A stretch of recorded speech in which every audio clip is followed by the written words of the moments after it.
The goal of this video lecture is to go over the diagnostic criteria for the different psychotic disorders and to discuss how we distinguish these psychotic disorders from one another. So I'm going to talk a little bit about the diagnostic criteria for the psychotic disorders. And what we're going to do is we're going to start with schizophrenia as our prototypical psychotic disorders and then define the other psychotic disorders by comparing their diagnostic criteria to schizophrenia. Schizophrenia is a psychotic disorder that's characterized by the positive and negative symptoms of the psychotic disorders. So the primary diagnostic criteria for schizophrenia is that an individual needs to have at least two of the following symptoms. So they include the positive symptoms that we talked about, so those might include delusions of various types, hallucinations, disorganized speech, disorganized or catatonic behavior, and it might also include negative symptoms. And all of those negative symptoms are considered one cluster. So you might see catatonic negativism, that would be considered a negative symptom. You might see avolition or alogia or affective flattening. All of those would be considered part of this one group. So you need to have at least two of this set of 5 symptoms. And importantly, at least one of the symptoms needs to be one that is marked with an asterisk. So you need to have the presence of at least delusions, hallucinations, or disorganized speech.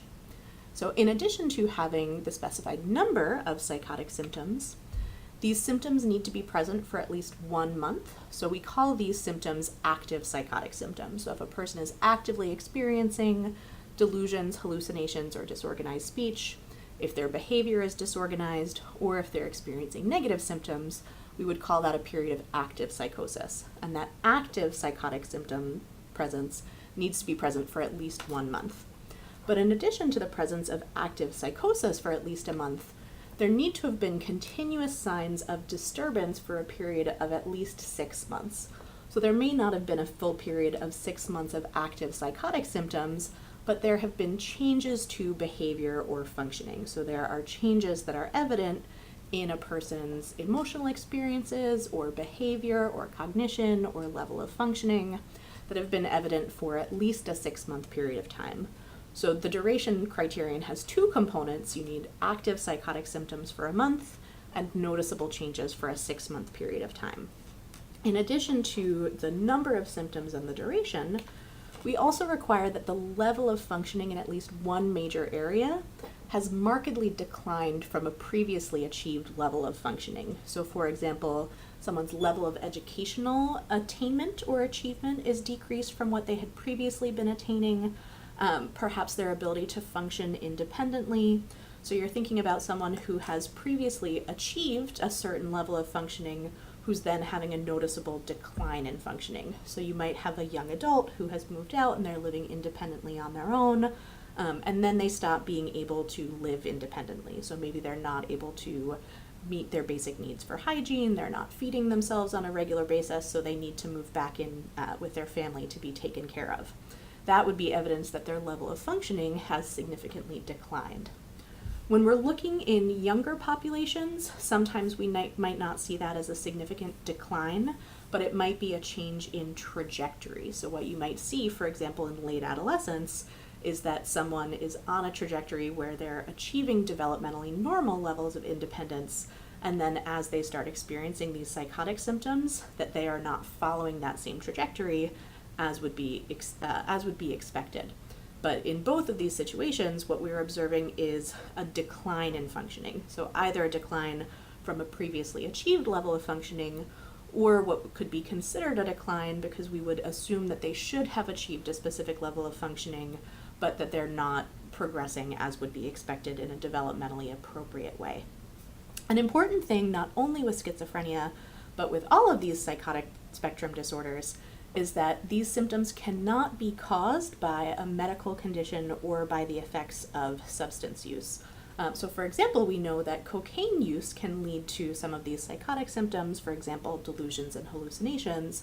So if these psychotic symptoms can be attributed directly to a medical condition or substance use, we would not give a diagnosis of a psychotic disorder. So that's true for schizophrenia. That's also a criteria for all of the other disorders that we will talk about. So schizophrenia, like I said, we're going to treat this as our prototypical psychotic disorder. So it's characterized by these psychotic symptoms, these positive and negative symptoms. We have a duration of at least a month of active psychosis and 6 months of changes to behavior and a decreased level of functioning. As we move along what we can consider the schizophrenia,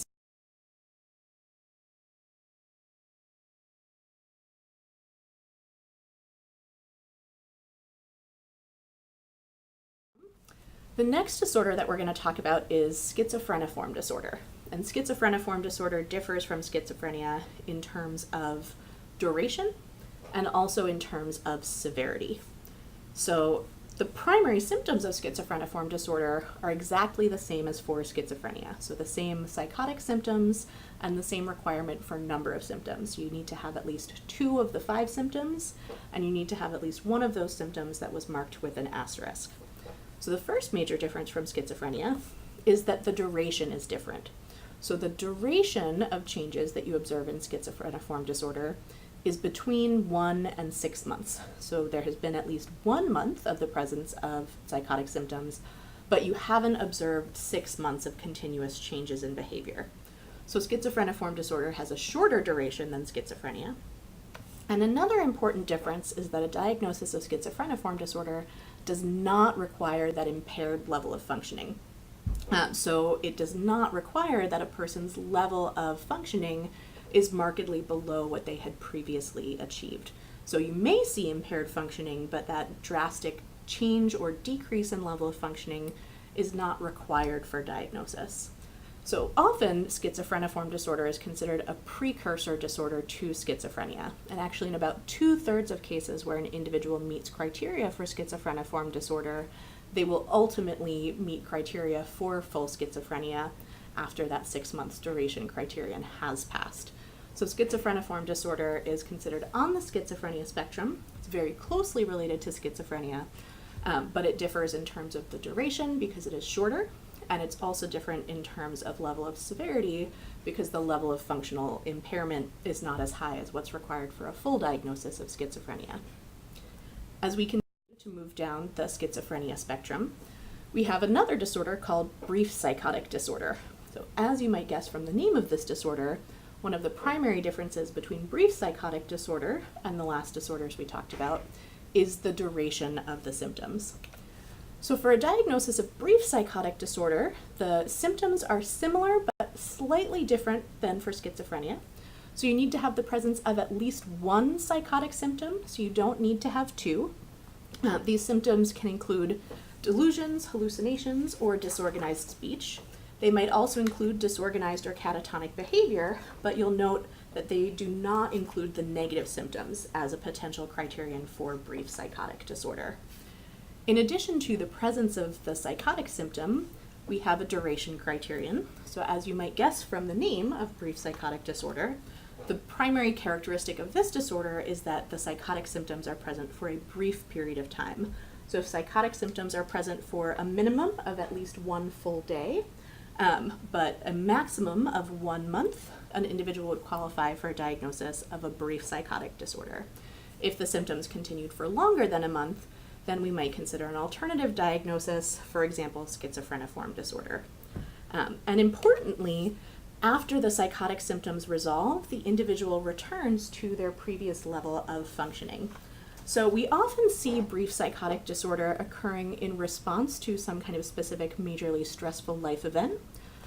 This is also relatively common, not common in general, but common relative to other stressors in the immediate postpartum period.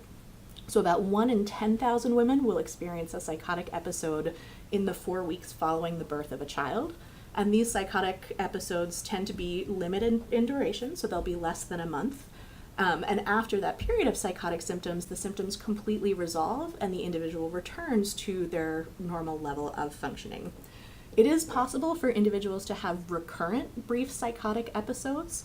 So an individual who has had an episode of brief psychotic disorder is at increased risk to have subsequent psychotic episodes, sometimes in response to other major stressful life events. A woman who's had a psychotic episode after the birth of one child is at increased risk to have another psychotic episode after subsequent childbirths. But importantly, after each of these episodes, we see a full return to normal functioning. So these are individuals who are having active psychotic symptoms, but the duration of the active psychotic symptoms is constrained. So it's between 1 day and 1 month. So the level of symptoms can be as severe as what we're seeing in schizophrenia or schizophreniform disorder. And the impairment in functioning can be quite severe, but the duration is the primary difference between a brief psychotic disorder and schizophrenia or schizophreniform disorder. Our final disorder on the schizophrenia spectrum is schizotypal personality disorder. And schizotypal personality disorder is characterized by abnormalities in the domains affected by psychosis, so abnormalities in perception, in cognition, in behavior, but these abnormalities are not severe enough to be considered indicative of fully psychotic symptoms, so it's not considered to meet criteria for active psychosis. So we'll talk about personality disorders more at the end of the semester, but personality disorders by definition are pervasive disorders, so these are disorders that affect an individual's experience in a range of contexts across a range of settings, and that are also of long duration. So these are symptoms that need to be evident by late adolescence or early adulthood, and that are stable over time. So these are symptoms that are less severe than we see in schizophrenia and the other psychotic disorders, but that have a long duration. So what do I mean when I say that we have abnormalities in these domains that are not fully psychotic? Well, one thing that you might see are abnormal perceptual experiences that don't rise to the level of severity that they would be considered full hallucinations. So for example, an individual might report that they tend to see shadowy figures out of the corner of their eyes, but they're not fully experiencing visual hallucinations. They're not clearly seeing things that are not there. Another kind of abnormal perceptual experience that a person might have is that they might see things in patterns that other people don't see. So for example, if they're looking at a pattern of fabric or wallpaper, they might see faces that other people don't see. So these are unusual perceptual experiences, but not necessarily full hallucinations. Similarly, you can have unusual beliefs that are not fully delusional. So for example, you might have ideas of reference, and we distinguish these from delusional beliefs called delusions of reference. A delusion of reference would be a delusional belief that neutral things in a person's environment are meant specifically for them. So for example, an individual might be listening to a morning radio show and the host might say something and they believe that this host is speaking specifically to them. So they believe that that message has special meaning for them and was intended for them. So if that is a strong belief, that would be a delusion of reference. An individual with an idea of reference might listen to that radio show and believe that what the host is saying has specific meaning for them or is particularly important for them, but they might not have the fully delusional belief that the host intended this to be a specific message for them. So it's less severe. They have some insight into the fact that perhaps their beliefs could be wrong, the beliefs are less strongly held, they may change more flexibly in response to additional information, but they are still unusual beliefs that share some characteristics with delusions. Similarly, you might hear strange beliefs, or people might express some magical thinking, or an individual might express some paranoid beliefs that are not fully delusional, so not as severe as what you would see with a persecutory delusion, but still some unusual or unrealistic beliefs that a person is being targeted. So again, we're seeing symptoms that are similar to our psychotic symptoms, but not as severe. We might also see strange thoughts or speech that is unusual but not fully disorganized. So a person might be a little bit tangential in their responses, or their responses might be unusual, but not to the level that we consider it indicative of psychosis. Behavior, similarly, might be unusual. So a person might behave in odd ways, they might act unusually, they might have an unusual appearance, so they might dress in a way that's not normal for their culture, they might seem a little bit odd in terms of presentation, but not to the extent that their behavior is grossly disorganized. We might have abnormalities in affect that are less severe than what we see in full psychosis. So we might see inappropriate affect, affect that's not congruent with what a person is experiencing or what they're describing. We might see affective experiences that are constricted, but not as restricted as what we would see with what we would consider flat affect. And we might also see some impairments to relationships. So we might not see the same level of functional impairment that would characterize schizophrenia, but we might see some functional impairments, particularly in the area of relationships. So for example, a lack of close friends or difficulty maintaining interpersonal relationships. So we consider schizotypal personality disorder to be on the schizophrenia spectrum and to be a less severe manifestation of the genetic risk for psychotic disorders. So for example, when we look at families of individuals with schizophrenia, we'll see increased risk both for schizophrenia, but also for schizotypal personality disorder. So it's a disorder that shares characteristics with the psychotic disorders and is of long duration, but that the symptoms are less severe. They share characteristics with psychotic symptoms, but are not fully psychotic, that an individual is not experiencing that full disconnect between their subjective experience and objective reality. Delusional disorder is another of our psychotic disorders that is characterized, as you might guess from the name, by one particular psychotic symptom. So delusional disorder is the diagnosis that we give when an individual has the presence of at least one delusion and the absence of other psychotic symptoms. It is possible that an individual may have limited hallucinations if those hallucinations are clearly related to the delusional theme, and also those hallucinations are not the prominent symptom. So the primary symptom you're noticing are these delusional beliefs. So an example of delusional disorder is the patient that I talked about on Wednesday who presented at the emergency department, who believed that the FBI had implanted things in her body that were recording everything that she listened to. So she had a very strong delusional belief, and she also had a somatic hallucination that went along with that. So she said that she could feel the devices that had been implanted in her body, but the hallucination was not her primary symptom, and she didn't have any hallucinations that were not related to this delusional belief that the FBI was tracking her through these devices. And importantly, she didn't have any other psychotic symptoms. So she didn't have any other hallucinations, her behavior was not disorganized, her speech was not disorganized, she didn't exhibit any negative symptoms. So really her primary problem was this specific fixed delusion. The delusional disorder needs to be present for at least 1 month.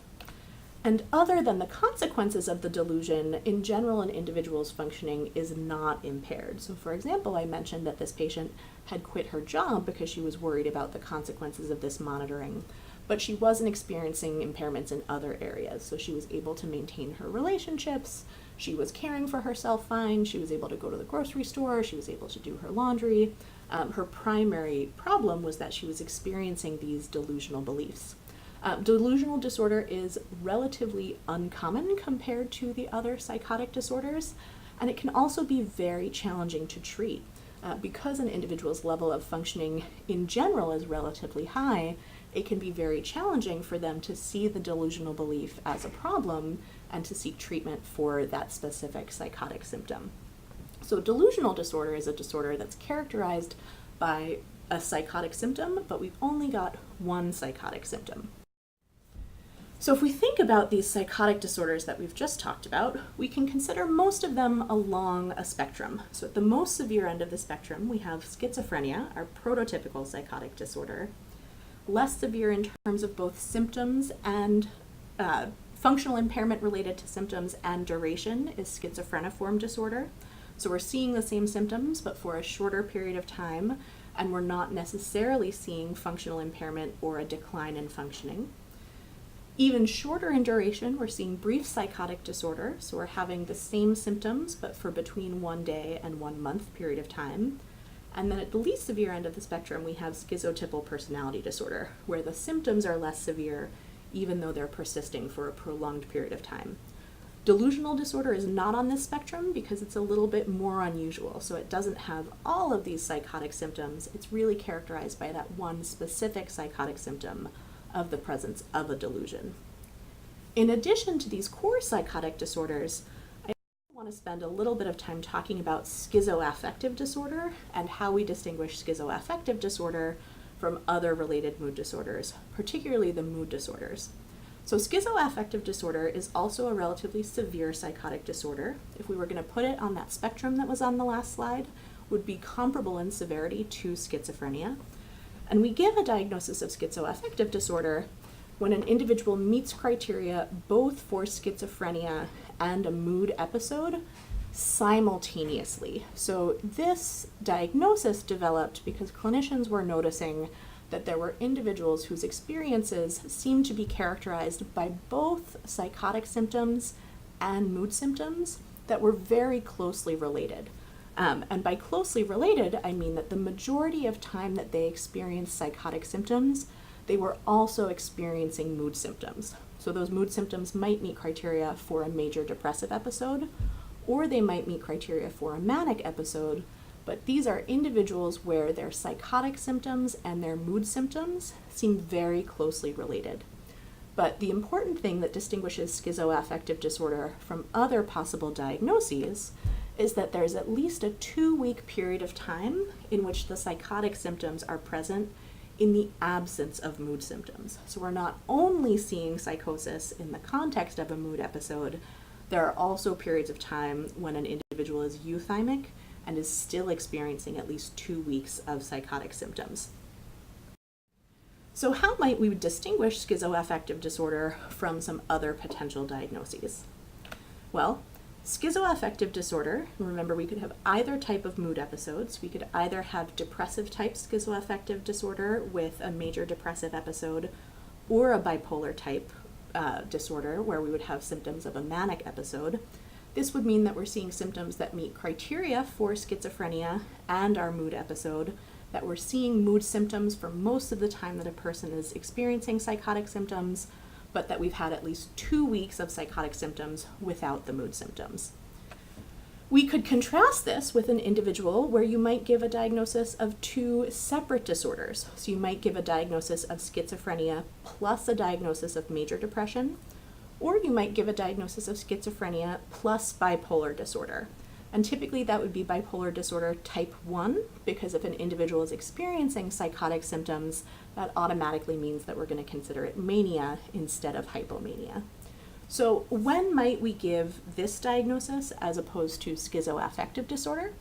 Well, this would be appropriate if we are seeing significant periods of time where we have symptoms of mood disorder without psychotic symptoms, or if we are seeing significant periods of time where we have psychotic symptoms without the presence of mood symptoms. So remember, for schizoaffective disorder, for most of the time that an individual is experiencing psychotic symptoms, they also need to be having those mood symptoms.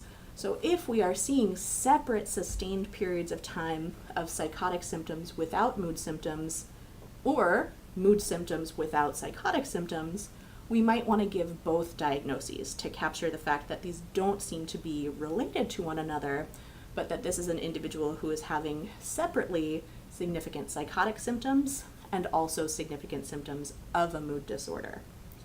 We have a third option, which we've talked about, which is that we might also give a diagnosis of a mood disorder with psychotic features. So this is what we would consider when we don't have evidence for psychotic symptoms outside the context of a mood episode. So if the only period of time that an individual is experiencing psychotic symptoms is during a mood episode, particularly if their symptoms are mood congruent, then we might consider a diagnosis of a mood disorder, so either a major depressive disorder or bipolar disorder type 1 with the specifier of psychotic features. And what that implies is that these psychotic features are a characteristic of the mood disorder, but that the individual doesn't appear to have a separate psychotic disorder. So if the only time that a person is having psychotic symptoms is during a significant mood episode, that suggests that a diagnosis of schizophrenia or schizoaffective disorder is not as appropriate. So when we're thinking about schizoaffective disorder, we want to distinguish this from our mood disorders with psychotic features, or sometimes we might consider a diagnosis of both a psychotic disorder and a mood disorder.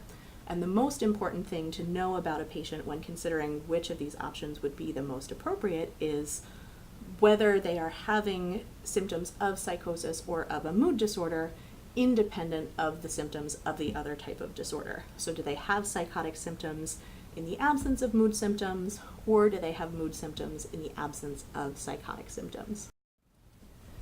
So that wraps up our overview of the psychotic disorders. We started with schizophrenia and used that as our prototypical psychotic disorder. We also had schizoaffective disorder, which is comparable in terms of severity of symptoms to schizophrenia, but also included those significant mood symptoms. Moving down our schizophrenia spectrum, we have disorders that are characterized by less severe symptoms and shorter duration, going from schizophreniform disorder through brief psychotic disorder, through our least severe schizotypal personality disorder.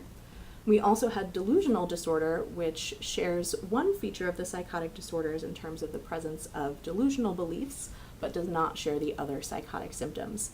So when we start class on Friday, we will start with an activity where we apply this information to think about the differential diagnosis of psychotic disorders. I look forward to seeing you then.